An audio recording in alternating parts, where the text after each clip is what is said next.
J'avoue que je suis un petit peu mitigé là, parce que d'un côté j'aurais aimé vous dire que ce remake live est à chier du fait que c'est un copier-coller de l'original, de l'autre, il fait mieux que Disney. Mais vraiment, il a fait mieux que Disney. C'est parti!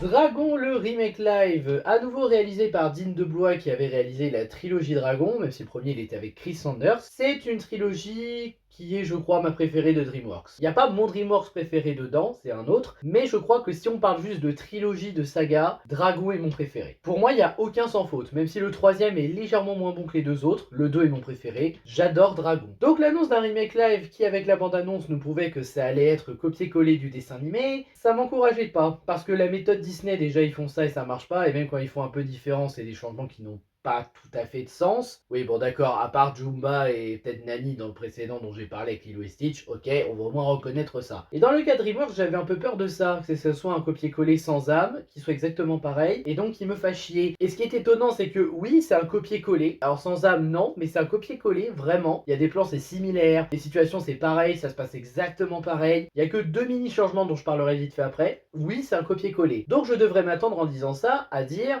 c'est de la merde, n'y allez pas. Et pourtant, je ne sais pas par quel miracle c'est possible, j'ai quand même apprécié le film. Alors, est-ce le fait que j'ai pas revu Dragon 1 depuis quelques années? Peut-être. Mais je vous jure que j'ai vu Dragon, je me suis dit, c'est pas si mal, c'était sympa comme tout. J'ai vraiment apprécié la séance, j'arrive même pas à comprendre comment j'ai fait. Parce que vraiment, moi, le coup copier-coller ou changement sans aucun intérêt, c'est quelque chose que je répugne chez Disney. Et DreamWorks, bah, c'est copier-coller. Donc je devrais cracher dessus, mais j'y arrive pas. Ça apporte des défauts, hein, vraiment, hein, le fait que ça soit exactement pareil, donc la tension est moins forte parce que tu sais comment ça va se passer, l'émotion pareil, c'est pas aussi intense, et pourtant, j'ai apprécié le film. Mais je comprends toujours pas comment j'ai fait. Après, en mini changement, il y a que deux trucs. Il y a d'abord le père de Rustic, qui est Mastoc, et Mastoc, c'est juste un allié de Stoïque qui est là pour le soutenir dans les combats et qui ne considère pas son fils comme son fils parce qu'il lui fait honte. Jusqu'à ce qu'il se passe un certain événement qui fait que. Est-ce que c'était vraiment nécessaire? Franchement, ce personnage n'apporte rien, même si c'est pour justifier que Rustic est aussi crâneur avec Astrid, c'était pas nécessaire. Le seul point que j'aime bien, c'est que c'est Donald Renew qui le double. Et que le mec, il double Harold dans la trilogie dessin animé, et il a doublé un personnage dans Dragon Live. Mais c'est le seul point du personnage que j'aime bien. Et sinon, il y a une espèce de mini-relation de confiance entre Astrid et Stoïque, dont on nous parle, comme quoi apparemment Stoïque aurait préféré avoir Astrid pour fille, parce qu'il a plus confiance en elle, plus de considération qu'envers Harold.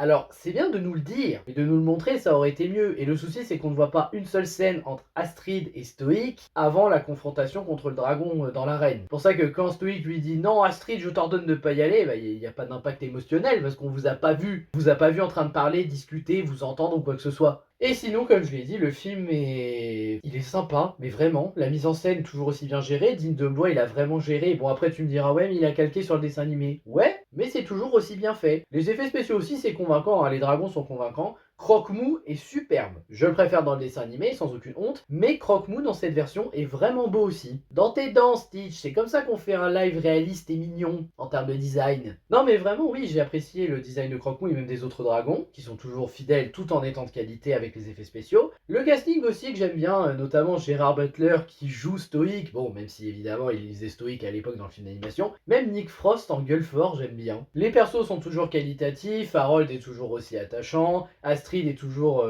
aussi intéressante aussi, la guerrière qui veut faire ses preuves mais qui va apprendre d'Harold, leur relation qui est toujours mignonne, tout comme la relation entre Harold et son père qui est également intéressante. En fait, les qualités du film d'animation sont présentes ici, juste que c'est copié-collé, donc c'est prévisible, et c'est moins fort. Et un ou deux mini changements qui n'apportent rien. Donc si vous avez aimé le dessin animé Dragon, il y a des chances que vous aimiez le live. Parce que je sais pas si on doit prendre ça pour une lettre d'amour envers le film d'animation, ou si on doit prendre ça comme de la fainéantise artistique de la part de Dean DeBlois et de l'équipe derrière. Je respecte quand même certaines choses, et il y a quand même des bonnes choses dans le film qui font que j'ai passé un bon moment, mais encore une fois, copier-coller, j'approuve pas. Mais j'ai quand même aimé le film, et j'arrive pas à comprendre pourquoi. Et résultat, je me pose vraiment la question de savoir si le film va fonctionner, même si apparemment il a fait un meilleur démarrage que Lilo et Stitch. Mais je me demande surtout, est-ce que c'est un film qui mérite de marcher? Et j'avais vu aussi des rumeurs comme quoi il prévoit déjà Dragon 2 pour 2027 en live. Bon, la première pilule est passée, mais je crois pas que la deuxième sera du même effet. Même si vous reprenez encore Digne de Blois pour faire la mise en scène, bah ça va me faire pareil. Je saurai déjà comment considérer le film.